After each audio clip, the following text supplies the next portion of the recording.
அனைத்து நண்பர்களுக்கும் வணக்கம். கதைகளோடு உங்களுடன் இணைந்திருப்பது மாலதி. புதிர்கள் அப்படின்னாவே சுவாரஸ்யமானவை தான். புதிர்களோடு சேர்ந்து கதைகளும் இருந்தால் இன்னும் சுவாரஸ்யம் கூடிடும் இல்லையா?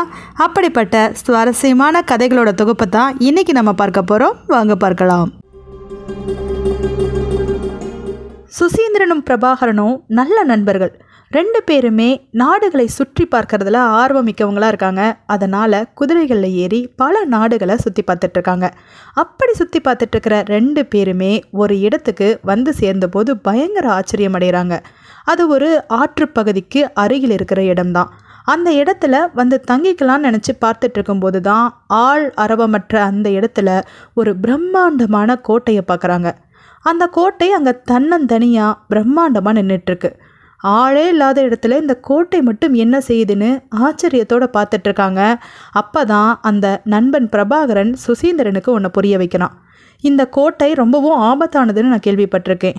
இதில் நிறைய வீரர்களும் ஒரே ஒரு ராணியும் அவருடைய மகளும் மட்டும் இருக்கிறதா நான் கேள்விப்பட்டிருக்கேன். அந்த மகள் ரொம்ப பேரழகியாம். அவளை அடையணும் அப்படின்னா பல புதிர்கள் இந்த கோட்டையில் ஒளிஞ்சிருக்கு, அதை கடந்து தான் போக முடியுமா அப்படின்னு அவன் சொல்கிறத கேட்ட சுசீந்திரனுக்கு ரொம்பவே ஆச்சரியமாக இருக்குது. அன்னைக்கு இரவு நிலாவை பார்த்தபடி படுத்துக்கிட்டே யோசிச்சுட்ருக்கிறான். அப்போ தான் அந்த கோட்டையிலிருந்து ஒரு ஜன்னல் கதவு மெதுவாக திறக்குது. அதிசயத்தோடு அதை பார்க்கும்போது அங்கே பயங்கரமான ஒரு வெளிச்சம் தெரியுது. அது நிச்சயமாக ஒரு பெண் தான். தன்னோட நண்பனை திரும்பி பார்த்தா அவன் தூங்கி பல மணி நேரம் ஆயிருக்கும் போல. அதனால் அந்த பெண்ணையே உற்று கவனிச்சிட்ருக்கான். ஒருவேளை தன்னோட நண்பன் சொன்ன மாதிரி அந்த பேரழகி இந்த பெண்ணாகத்தான் இருக்குமோ அப்படின்னு தூரத்திலிருந்து அந்த பெண்ணையே பார்த்தபடி அப்படியே உறங்கி போகிறான். மறுநாள் தன்னோட நண்பன்கிட்ட அந்த ஜன்னல் கதவு திறந்திருந்ததையும் அங்கிருந்து ஒரு பெண் பார்த்ததையும் சொல்ல, அவனோ அதெல்லாம் உன்னோட பிரம்மை, அந்த மாதிரி பல பிரம்மைகள் இந்த கோட்டைக்குள்ளே ஒளிஞ்சிருக்கு, எதையுமே நீ உண்மைன்னு நம்பிராத அப்படின்னு அவனுக்கு அறிவுரை கூறிட்டு திரும்பவும் வேற எங்காவது போகலாமான்னு கேட்க சுசீந்திரனுக்கோ மனசு அந்த இடத்த விட்டு நகர மறுக்குது. இன்னைக்கு இரவும் இங்கேயே தங்கி பார்த்தா என்ன, அந்த ஜன்னல் கதவு திறக்குதானு பார்ப்போம் அப்படின்னு ஆச்சரியத்தோட ரெண்டு பேரும் காத்திருக்காங்க. அன்னைக்கு இரவும் அந்த ஜன்னல் கதவு திறந்து பிரகாசமான அந்த வெளிச்சம் தெரியுது. அதில் ஒரு அழகிய பெண் தான் நிச்சயமாக தெரிகிறா. ரெண்டு பேருமே ஆச்சரியத்தோடு அதை பற்றி பேசிகிட்டு இருக்கும்போது சுசீந்திரன் ஒரு குண்டை தூக்கி போடுறான். நாளைக்கு நிச்சயமாக அந்த கோட்டைக்குள்ளே நான் போக போகிறேன் அப்படின்னு சொல்கிறத கேட்டு பிரபாகரன் எவ்வளவோ அவனை தடுக்க முயற்சி பண்ணுறான். ஆனால் சுசீந்திரன் நீ படு, நாளைக்கு நான் அந்த கோட்டைக்குள்ளே போகிறது உறுதின்னு சொல்லிட்டு படுக்கிறாங்க. காலையில் எந்திரிச்சு சுசீந்திரன் பார்க்கும்போது அங்கே பிரபாகரனை காணலை. உடனே இவனுக்கு என்ன பண்ணுறதுனே தெரியல. பக்கத்துலலாம் தேடி பார்க்குறான். ஆனால் பிரபாகரன் எங்கேயுமே இல்லை. ஆனால் அவனுக்கு ஒன்று புரியுது. அந்த பிரபாகரனுக்கும் அந்த பெண் மேலே ஒரு கண்ணு அப்படிங்கிறது அவன் பேசுனதுலேருந்தே புரிஞ்சிருந்தான். ஒருவேளை தனக்கு முன்னாடி அந்த கோட்டைக்குள்ளே அவன் போயிட்டானோன்னு அவன் கிளம்பி அந்த கோட்டை வாயிலுக்கு போகிறான். அங்கே போனதும் சில வீரர்கள் அவனை தடுத்து நிறுத்துகிறாங்க. நீங்கள் போக வேண்டிய பாதைகள் 3 இருக்குது, எதில் வேணால் நீங்கள் போகலாம் அப்படின்னு 3 வழிகளை காட்டுறாங்க. அந்த 3ஐயும் பார்த்ததும் அவனுக்கு ரொம்பவே ஆச்சரியமாக இருக்குது. ஏன்னா ஒரு பாதையில் முழுக்க முழுக்க நெருப்பு கொழுந்து விட்டு எரியுது. இன்னொரு பக்கமோ கொதிக்கும் நீர் பள்ளத்தில் கொட்டப்பட்டு இருக்கு. இன்னொரு பக்கம் பனிக்கட்டி அடுக்கி வைக்கப்பட்டிருக்கு. அதற்குள்ளே நுழையவே முடியாது, பாதையே தெரியலை. இந்த 3 வழிகளில் ஒன்றில் தான் போகணும்னா எதில் போக முடியும்? ரொம்ப நேரம் யோசனைக்கு அப்புறம் பக்கத்தில் கிடந்த ஒரு காய்ந்த மரக்கட்டையை எடுக்கிறான். தன் இடையில் கட்டியிருந்த ஒரு துண்டை எடுத்து அதில் சுற்றுறான். அந்த நெருப்பு பிழம்பு இருக்கிற இடத்துல கொண்டு போய் அதை காட்டுறான். அந்த துணி பற்றி எரியுது. அந்த பற்றி எரியும் நெருப்போடு கொண்டு வந்து அந்த பனிக்கட்டி இருக்கிற இடத்துல காட்டுறான். அந்த பனிக்கட்டி கொஞ்சம் கொஞ்சமாக உருக ஆரம்பிக்குது. அவன் போவதற்கான பாதை அங்கே உருவாக ஆரம்பிச்சிருச்சு. அந்த பனிக்கட்டி வழியாக அந்த நெருப்பை காட்டியபடியே அந்த பனிக்கட்டியை உருக்கிக்கிட்டே கொஞ்சம் தூரம் போகிறான். ஒரு ஆச்சரியம், கொஞ்சம் தூரத்துக்கு அப்புறமா பாதை ரொம்ப சாதாரணமான தரை மாதிரி இருக்குது. சாதாரணமாக நடந்து வந்து நின்ற இடத்துல அப்படியே ஸ்தம்பிச்சு போகிறான். ஏன்னா அவனுக்கு முன்னாடி மிக பெரிய ஒரு குளம் இருக்குது. அதில் முழுக்க முழுக்க முதலைகள் மிதந்துட்டுருக்கு. அவனால் ஒரு அடி கூட அதுக்கப்புறம் எடுத்து வைக்க முடியாது. ஏதாவது வழி இருக்கான்னு சுற்றிலும் பார்க்கும்போது மேலே ஒரு பெரிய பாலம் தொங்கிக்கிட்டு இருக்கு. அந்த பாலம் கீழே இறங்கும் வகையில் கயிறு கட்டப்பட்டிருக்கு. எப்படி இருக்கிறது அப்படின்னு அவன் யோசிச்சுட்டு இருக்கும்போதே அவன் பக்கத்தில் ஒரு வீரன் வந்து ஒரு ஓலையை கையில் கொடுக்குறான். அதை வாங்கி படித்த அவனுக்கு அதில் ஒரு புதிர் இருக்கிறது ஆச்சரியத்தை கொடுக்குது. அந்த புதிரை வாசித்து பார்க்குறான். ஒரு குளத்தில் சில தாமரைகள் இருக்குது. சில வண்டுகள் அந்த தாமரையில் உட்காருவதற்காக வருது. அப்படி வந்த வண்டுகள் ஒவ்வொரு தாமரையிலையும் ஒவ்வொரு வண்டாக உட்கார்ந்தா ஒரு வண்டு மீதம் இருக்கும். அது மட்டும் இல்லாமல் ஒவ்வொரு தாமரையிலையும் 2 உட்கார்ந்தா ஒரு பூ மீதி இருக்கும். அப்போ மொத்தம் அந்த குளத்தில் எத்தனை தாமரைகள் இருந்திருக்கும், எத்தனை வண்டுகள் வந்திருக்கும் அப்படிங்கிற கேள்விதான் கேட்கப்பட்டிருந்துச்சு. கொஞ்ச நேர யோசனைக்கு அப்புறம் அவனுக்கு அதற்கான பதில் தெளிவாக புரிய ஆரம்பிக்குது. வந்த வண்டுகள் ஒவ்வொரு பூவிலும் ஒவ்வொன்றா உட்கார்ந்தா ஒரு வண்டு மீதம் இருக்கும். அதுவே 2 உட்கார்ந்தா ஒரு பூ மீதம் இருக்கும். அப்போ நிச்சயமாக வண்டுகள் இரட்டைப்படையாகத்தான் இருக்கணும். வண்டுகள் இரட்டைப்படை அப்படின்னா நிச்சயமாக பூக்கள் ஒற்றைப்படையை தான் இருக்கும் அப்படின்னு சொல்லி யோசனை பண்ணி 4 வண்டுகள் 3 பூக்கள் அப்படிங்கிற பதிலை அவன் கண்டுபிடிக்கிறான். அவன் பதிலை கண்டுபிடிச்சு சொன்ன உடனே அந்த பாலம் மேலிருந்து கீழே இறக்கப்படுது. அந்த பாலத்தின் வழியாக வந்ததும் அவன் முதல்ல தன்னோட நண்பன் எங்காவது கண்ணுக்கு புலப்படுறானான்னு தேடி பார்க்குறான். இத்தனையையும் அவன் கடந்து வந்திருப்பானா அப்படிங்கிற சந்தேகம் வேறு அவன் மனசில் இருந்துச்சு. அந்த நேரத்தில் அவனுக்கு 3 வழிகள் காட்டப்படுது. 3 பாதைகளில் எதில் வேணால் அவன் போகலாம். ஒரு பக்கத்தில் மலர்கள் கொட்டி வைக்கப்பட்டிருக்கு, இன்னொரு பக்கத்தில் சிவப்பு கம்பளம் விரிக்கப்பட்டிருக்கு, இன்னொரு புறத்தில் சாதாரண பாதை தான் இருக்குது. சுசீந்திரன் யோசனை பண்ணிட்டு இவ்வளவு புதிர்களை கடந்த நமக்கு இது தெரியாதான்னு சாதாரண பாதை வழியாகவே போகிறாரு. போனவரை ராணி சிறப்பாக வரவேற்கிறாங்க.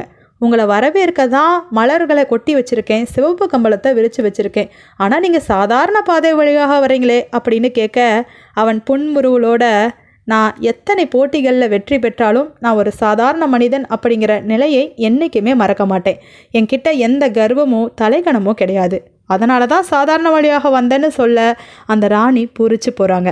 அதற்கப்புறம் அவனோட குணத்தை தெரிஞ்சுக்கிட்டு தன்னோட மகளை அவருக்கு கட்டி வைக்க சம்மதிக்கிறாங்க. அந்த நேரத்தில் தான் அவன் மகளை கட்டி வைக்கிறதுக்கு முன்னாடி என்னோட நண்பன் இங்கே வந்தானா, அவன் பேர் பிரபாகரன் அப்படின்னு சொல்லி அவனோட விவரங்களை கேட்குறாங்க. அப்போ தான் ராணி, ஆணை அடியை கண்டேன் அங்கம் பதறுதே அப்படின்னு ஒரு குறிப்பை சொல்கிறாங்க. இதை கேட்டுதான் அவனுக்கு ஒன்று புரியுது. யானையை கட்டி வைக்கிற இடத்துல தான் தன்னோட நண்பனை கட்டி வச்சுருக்காங்க அப்படின்னு தெரிஞ்சுக்கிட்டு அவன் பதற்றம் அடைகிறான். அந்த நேரத்தில் ராணி சொல்கிறாங்க, என்னோட பொண்ணு வேணுமா இல்லை உன்னோட நண்பன் வேணுமான்னு கேட்க அவன் ஒரே வார்த்தையாக, என்னோட நண்பன் என்னோட சுகதுக்கத்தில் இத்தனை காலமாக பங்கெடுத்தவன், அதனால் எனக்கு அவன்தான் முக்கியம். இனிமேல் தான் உங்கள் பொண்ணு என்னோட வாழ்க்கையில் இருக்கக்கூடிய சுக துக்கங்களில் பங்கெடுக்க போகிறாங்க. அதனால் என் நண்பனுக்கு தான் நான் முதல் உரிமை கொடுப்பேன்னு சொல்ல ராணி புன்முறுவலோடு, உன்னோட குணத்தை தெரிஞ்சுக்க தான் நான் அப்படி சொன்னேன். நிச்சயமாக உன் நண்பனும் உனக்கு கிடைப்பான். உன்னோட குணத்துக்கு என்னுடைய மகளையும் திருமணம் செஞ்சு வைப்பேன் அப்படின்னு மனமகிழ்வோடு பெண்ணையும் திருமணம் பண்ணி வைக்கிறாங்க. அவனுடைய நண்பனான பிரபாகரனையும் அவன்கிட்ட ஒப்படைக்கிறாங்க. இப்படி தன்னுடைய புத்தி கூர்மையாலும் சிறந்த குணத்தினாலும் சுசீந்திரன் அவன் நினைச்சதை அடைஞ்சான். வங்காளதேசத்து அரண்மனைக்கு அடிக்கடி அலங்கரிக்கப்பட்ட வண்டிகள் 1 மாத காலமாக வந்து போய்கிட்டு இருக்கு. இதையெல்லாம் பார்த்த மக்களுக்கு அரண்மனைக்குள்ளே ஏதோ புதிய விஷயம் நடக்குது, நமக்குத்தான் ஒன்றும் தெரிய மாட்டேங்குது அப்படின்னு பேசிக்கிட்டு இருக்காங்க. இதை கேட்ட ஒரு சிப்பாய் அதற்கு பதில் சொல்லும் விதமாக, நிச்சயமாக உங்களுக்கு விஷயமே தெரியாதா, நம்ம நாட்டில் ஒரு முக்கியமான நிகழ்ச்சி நடந்துட்டுருக்கு. அதாவது நம்ம அரசருக்கு பிள்ளைகள் இல்லையா, அதனால் அடுத்த வாரிசாக யாரையாவது தேர்ந்தெடுக்கணும், இந்த நாட்டு பொறுப்பை அவங்கக்கிட்ட ஒப்படைக்கணும். அதற்கான போட்டி தான் அரண்மனைக்குள்ளே நடந்துட்டுருக்கு அப்படின்னு சொல்லிகிட்டு இருக்கிறத அந்த மக்கள் காது கொடுத்து கேட்டாங்களோ இல்லையோ, ஒரு மரத்துக்கு பின்னாடி இருந்த உருவம் நல்லாவே காது கொடுத்து கேட்டுச்சு.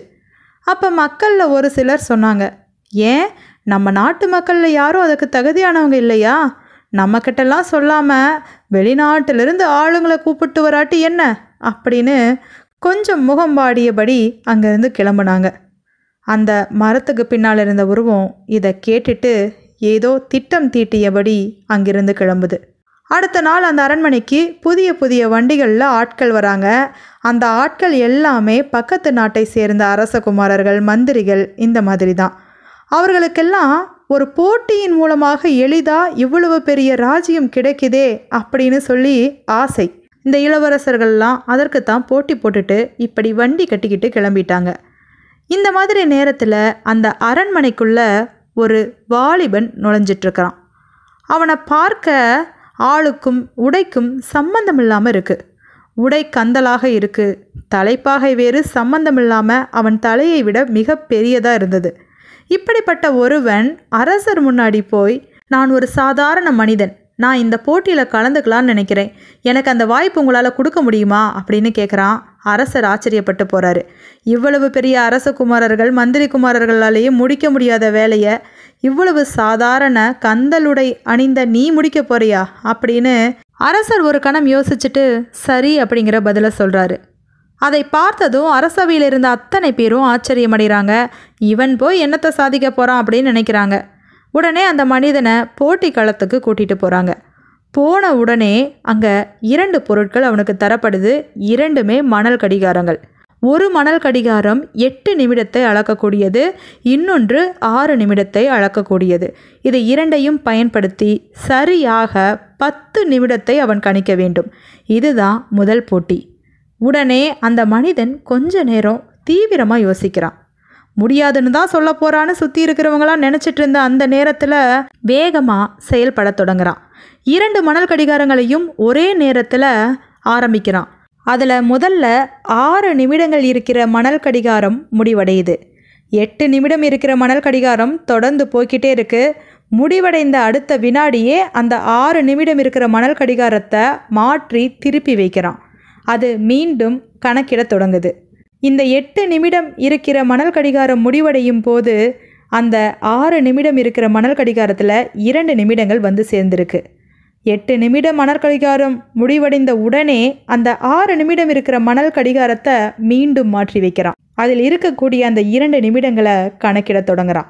8 நிமிடங்கள் முடிவடைந்ததற்கப்புறம் அதில் மீதி இருக்கும் 2 நிமிடங்களை கணக்கிட்டா மொத்தம் 10 நிமிடங்கள் வந்து சேர்ந்துடும். இதையெல்லாம் பார்த்து அசந்து போய் இருக்கிறாங்க அவையில் இருக்கிறவங்க. அவன் இப்படி மணல் கடிகாரத்தை வைத்து 10 நிமிடத்தை கணக்கிட்டதை அரசர் பாராட்டி தள்ளுறாரு. ஆளை பார்த்து தவறாக எடை போடக்கூடாது அப்படிங்கிறத அப்போ அரசர் புரிஞ்சுக்கிறாரு. அந்த அவையில் இருந்தவங்களும் தான். 2வது போட்டியில் இவன் எப்படி வெற்றி பெறான்னு பார்த்துடலாம் அப்படின்னு சொல்லி அவனை ஒரு இடத்துக்கு கூட்டிகிட்டு போகிறாங்க. அப்போ அரசர், நான் இதுவரையிலும் யாருக்கிட்டேயும் சொல்லாத ரகசியத்தை சொல்கிறேன்னு சொல்லிட்டு அவங்கிட்ட ஒன்று சொல்கிறாரு. என்னோட தந்தை காலத்திலேயே நிறைய பொக்கிஷங்களை இந்த அரண்மனையில் புதைச்சி வச்சுருக்காங்க. ஆனால் அது எங்கே அப்படின்னு தான் யாராலும் கண்டுபிடிக்க முடியல. அதற்கு சில ஆதாரங்களை மட்டும் சொல்லி வச்சுருக்காங்க. ஒரு ஓலைச்சுவடியை எடுத்து அவங்ககிட்ட கொடுக்குறாரு. அவனுக்கு ஓரளவுக்கு வாசிக்க தெரியும். அதை எடுத்து வாசித்து பார்க்குறான். சூரியனை வரவேற்கும் இடத்திலும் சந்திரனை அமர வைக்கும் இடத்திலும் அப்படின்னு 2 குறிப்புகள் அந்த ஓலைச்சுவடியில் சொல்லப்பட்டிருக்கு. அதை 2ஐயும் கொஞ்ச நேரம் தீவிரமாக உற்று பார்த்துட்ருக்கான். சுற்றி இருக்கிற அமைச்சர்கள் எல்லாம் மனசுக்குள்ளே சிரிச்சுக்கிறாங்க. அந்த நேரத்தில் அவன் வேகமாக அரசர்கிட்ட, உங்களோட தந்தை இருக்கிறாரே, அவர் ஆசிரியர்களை அதாவது குருமார்களை எங்கே போய் வரவேற்பார் அப்படின்னு கேட்குறாரு. உடனே அந்த அரசர், வாசற்படியில் தான் போய் வரவேற்பார், அரண்மனையோட முதல் வாயிலில் தான் போய் கூப்பிட்டு வருவார் அப்படின்னு சொல்கிறாரு. அப்போ அங்கே தான் ஒரு பொக்கிஷம் இருக்குது அப்படின்னு சொல்ல அரசர் ஆச்சரியமாக அவனை ஏறிட்டு பார்க்குறாரு. எப்படி அப்படி உறுதியாக சொல்கிற அப்படின்னு கேட்க, ஆசிரியர்கள் யார் அப்படின்னா சூரியனை போன்றவர்கள். அவர்கள் கொடுக்கக்கூடிய வெளிச்சத்தின் மூலமாகத்தான் மற்றவர்கள் அறிவு கண் திறக்கப்படுது. அதனால் அவர்களை சூரியனோடு ஒப்பிட்டு தான் உங்களோட தந்தை இந்த மாதிரி ஒரு குறிப்பை எழுதியிருக்கணும் அப்படின்னு அவன் யோகிக்கிறான். அவன் சொன்னது போலவே முதல் வாசற்படியில் பொக்கிஷங்கள் கிடைக்குது. அதை கண்டு எல்லோரும் ஆச்சரியமடைகிறாங்க. அடுத்தது சந்திரன் அமருமிடம்.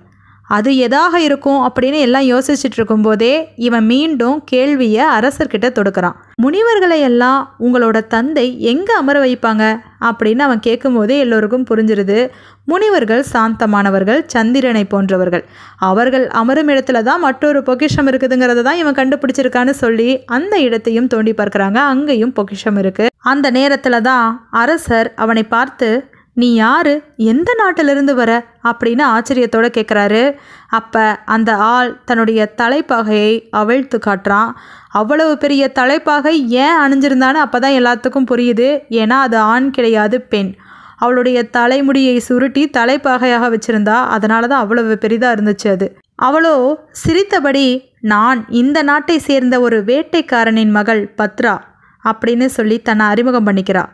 அந்த அரசருக்கோ ஆச்சரியம், தலை குனிவும் கூட.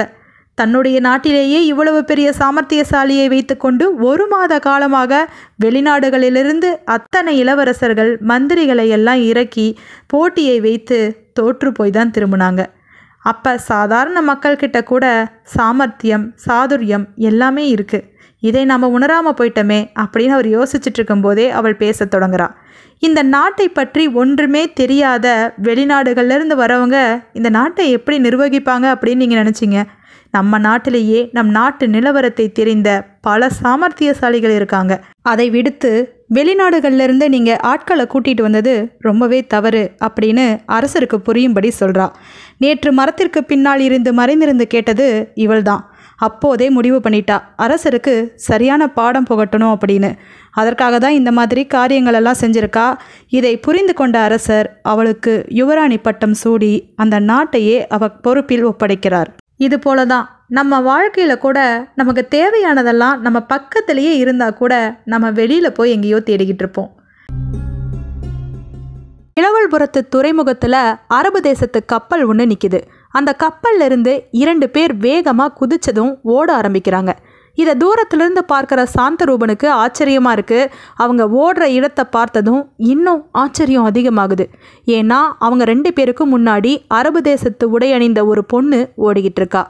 இப்படி அவங்க 2 பேரும் அந்த பொண்ணை துரத்திட்டு போகிறத பார்த்து அவனால் சும்மா இருக்க முடியல. வேகமாக அவங்கள பின்தொடர்றான். அவங்க 2 பேரும் அந்த பெண்ணை துரத்திட்டு போகிற இடம் ஒரு காட்டு பகுதியாக இருக்குது. அந்த இடத்துல போனதும் அந்த பெண் ஒரு இடத்துல நின்று ஒரு மரத்தை பார்த்து ஏதோ செய்கிறா. அதற்கப்புறம் அவள் ஓட ஆரம்பிக்கிறா. அந்த 2 பேரும் அவளை தொடர்ந்து துரத்த ஆரம்பிக்கிறாங்க. அவள் ஒரு மரத்துக்கிட்ட நின்று ஏதோ செஞ்சா அப்படிங்கிறது அவனுக்கு நல்லாவே புரியுது. அதனால் அந்த மரத்தை கொஞ்சம் உற்று கவனிக்கிறான் சாந்தரூபன். அந்த மரத்தில் ஒரு வாக்கியம் தமிழில் எழுதப்பட்டு இருந்துச்சு.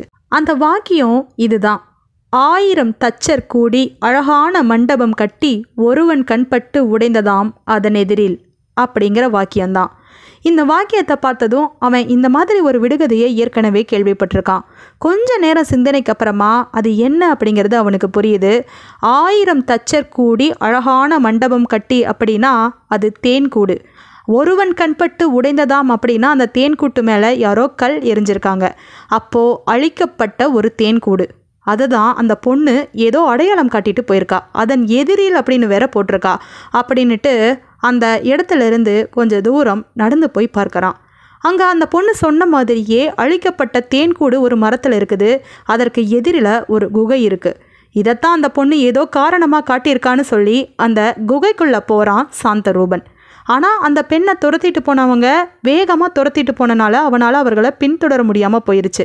அந்த குகைக்குள்ளே போய் பார்க்குறான். அங்கே அவனுக்கு மேலும் சவால் விடும் விதமாக இன்னொரு விடுகதையும் போடப்பட்டிருக்கு. அந்த குகையோட சுவற்றில் ஒரு விடுகதை எழுதப்பட்டிருக்கு.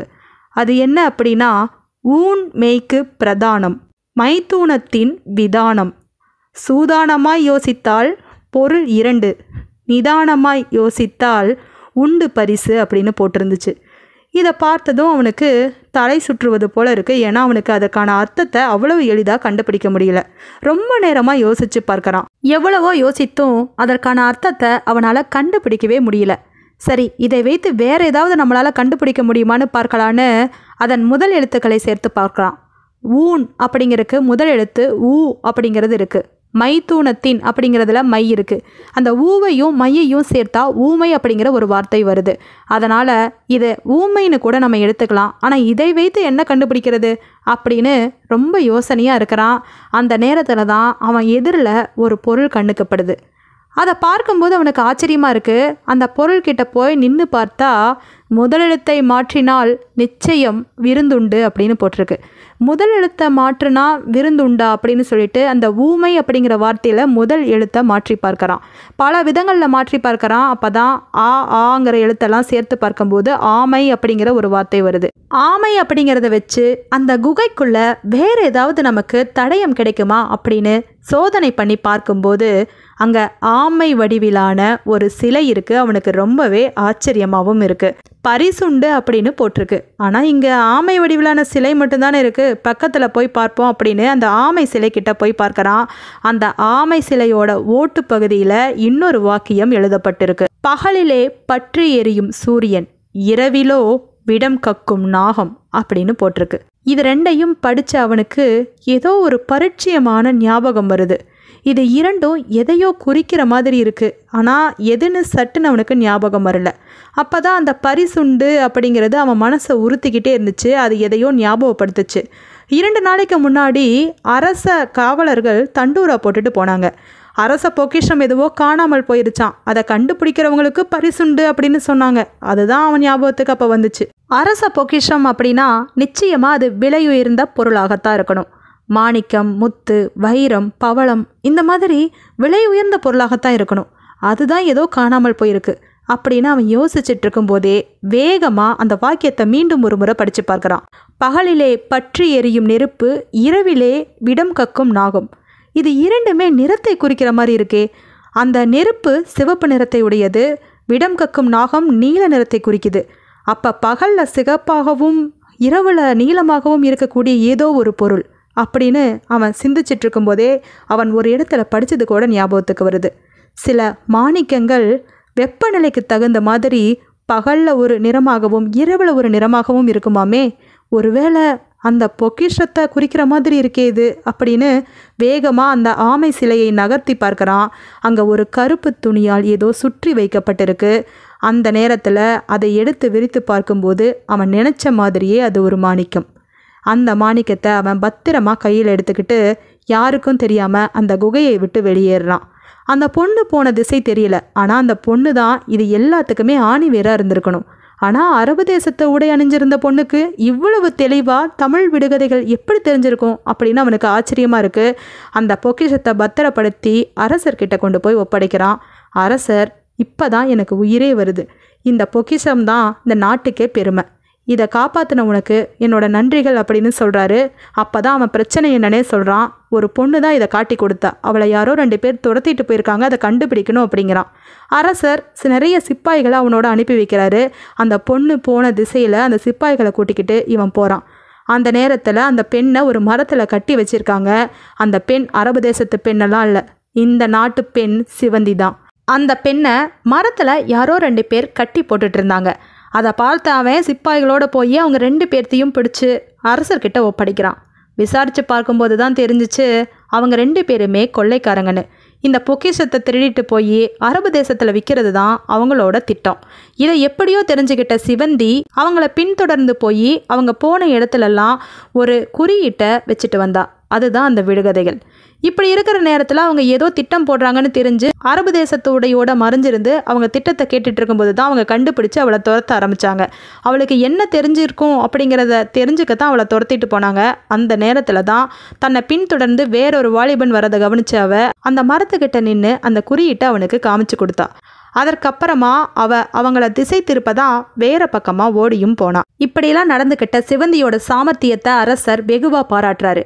அது மட்டும் இல்லாமல் சாந்தரூபன் அந்த புதிர்களை புரிஞ்சுக்கிட்டு சரியாக பொக்கிஷத்தை கண்டுபிடிச்சு கொண்டு வந்ததுனால அவனுக்கும் பாராட்ட சொல்கிறாரு. நிறைய பரிசுகளையும் கொடுக்குறாரு.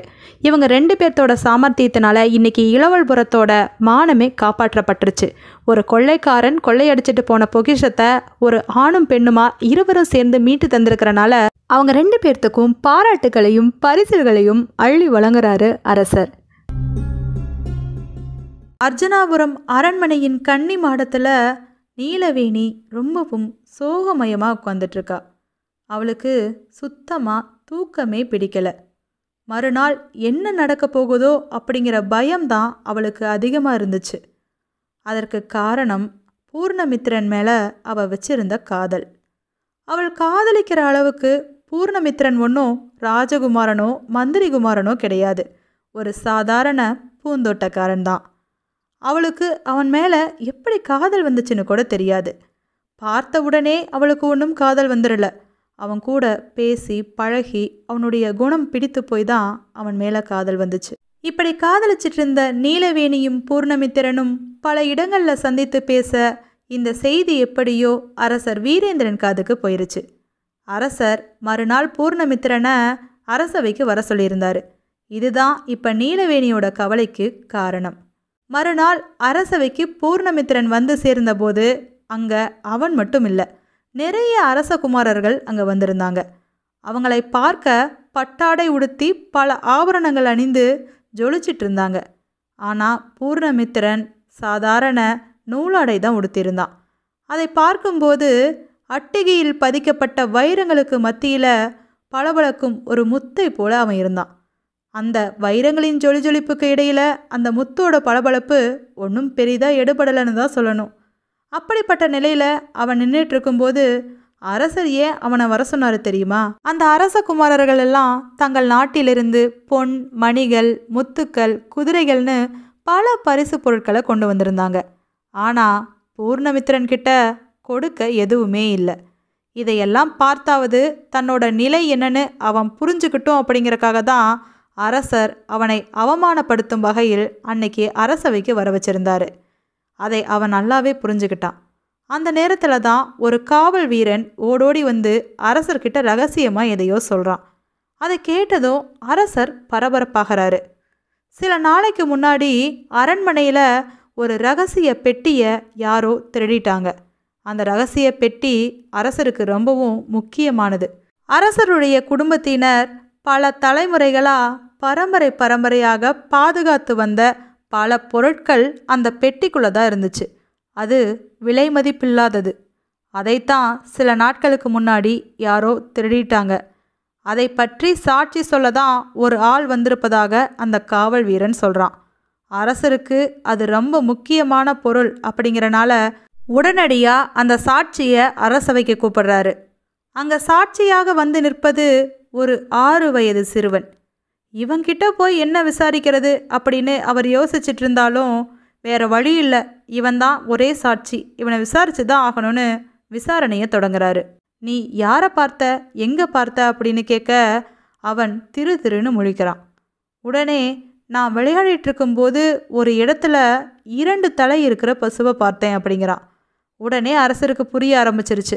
இவன் ஏதோ கனவு கண்டுட்டு இங்கே வந்திருக்கிறான், இவன் சொல்கிறதெல்லாம் சாட்சின்னு நம்ம எடுத்துக்க முடியாது அப்படின்னு முகத்தை சோர்வாக வச்சுக்க ஆரம்பிக்கிறாரு. அவன் தொடர்ந்து சொல்கிறான், முன்னும் பின்னும் 2 தலை இருக்கிற பசுவை நான் பார்த்துட்டு இருக்கும்போது எனக்கு பக்கத்தில் 4 பேர் முகமூடி போட்டுக்கிட்டு ஒரு பெட்டியை எடுத்துக்கிட்டு தெற்கு பக்கமாக போனாங்க அப்படின்னு சொல்லி வடக்கு பக்கமாக கை காட்டுறான். இதையெல்லாம் பார்த்த அரசருக்கு தலையே சுத்துது. இதையெல்லாம் வேடிக்கை பார்த்துட்டு இருந்த அரசகுமாரர்கள் விழுந்து விழுந்து சிரிக்கிறாங்க. இந்த பையன் விளையாட்டுத்தனமாக ஏதோ பேசுகிறான் அப்படின்னு சொல்ல அரசரும் அதுதான் சரின்னு நினைக்கிறாரு. ஆனால் பூர்ணமித்திரன் மட்டும் அந்த பையன் சொல்கிறதுல ஏதோ உண்மை இருக்குது அப்படிங்கிறான். ஏற்கனவே அவன் மேலே கடும் கோபத்தில் இருந்த அரசர், உனக்கு என்ன தெரியும், உனக்கு அறிவும் கிடையாது பொருளும் கிடையாது அப்படின்னு சொல்லி அவனை அவமதிக்கும் விதமாக பேசுகிறாரு. ஆனால் பூர்ணமித்திரன் அவர்கிட்ட அந்த பையன் சொல்கிறதுல ஏதோ உண்மை இருக்குது அப்படின்னு அடித்து வாதாடுறான். சரி, உண்மை இருந்தால் நீ தான் அந்த பெட்டியை கண்டுபிடிச்சு கூட பார்ப்போம் அப்படின்னு சவால் விடுறாரு. சவாலை கேட்டதும் பூர்ணமித்திரன் சரின்னு சொல்லி அந்த பையனை தன்னோட கூட்டிகிட்டு போகிறான். அவனுக்கு துணையாக 2 வீரர்களையும் அந்த அரசர் அனுப்பி வைக்கிறாரு. இந்த உலகத்திலேயே 2 தலை இருக்கிற பசுமாடு எங்கேயுமே கிடையாது, இவன் என்னத்தை கண்டுபிடிக்கிறான்னு பார்ப்போம் அப்படின்னு அவனை சாதாரணமாக எடை போடுறாரு. அப்போ தான் அந்த பையனை கூட்டிக்கிட்டு பூர்ணமித்திரன் ஊருக்குள்ளே போகிறான். அவன் விளையாண்டுட்டு இருந்த இடத்த கண்டுபிடிக்க ரொம்ப நேரமெல்லாம் ஆகலை. சீக்கிரமாகவே அவன் அந்த இடத்துக்கு போயிட்டான். அப்போ தான் பக்கத்தில் யார் வீட்டிலையாவது பசுமாடு இருக்கான்னு விசாரிக்கிறான். அங்கே பெரும்பாலான வீடுகளில் பசுமாடு வச்சுருந்தாங்க. அப்படி விசாரிச்சுட்டு இருக்கும்போது தான் ஒரு வீட்டில் ஒரு பொண்ணு ஒரு விஷயத்த சொல்கிறா. எங்கள் வீட்டில் பசுமாடு 2 நாளைக்கு முன்னாடி தான் கன்று குட்டி போட்டது அப்படின்னு சொல்லவும் அவனுக்கு எல்லாமே தெளிவாக புரியுது. ஒரு பசுமாடு கன்றை பிரசவிக்கும்போது கன்று குட்டியோட தலை வெளியில் வரும். அப்போ அது பார்க்க முன்னும் பின்னும் தலை இருக்கும் பசுமாடு போல காட்சியளிக்கும். அந்த சிறுவன் முன்ன பின்ன அதை பார்த்துருக்க மாட்டான், அதனால தான் 2 தலை இருக்கும் மாடுன்னு சொல்லியிருப்பான் அப்படிங்கிறது புரியுது. அவன் வடக்கு பக்கமாக போய் பார்க்குறான். அந்த பையன் கையை வடக்கு பக்கமாக காட்டினான். வாயில் மட்டும்தான் தெற்குன்னு சொன்னான். பொதுவாக சிறுவர்கள் வாயில் சொல்கிறது உண்மையாக இருக்காது, ஏன்னா அவங்களுக்கு தெற்கு வடக்கெல்லாம் தெரியாது. அதனால் அவன் கை காட்டிய வடக்கு பக்கமாக தான் இருக்கணும்னு உணர்ந்து வடக்கு பக்கமாக போய் பார்த்தா அங்கே ஒரு கிணறு இருக்குது. வீரர்கள்கிட்ட சொல்லி அந்த கிணற்றுக்குள்ளே இறங்கி தேட சொல்கிறான்.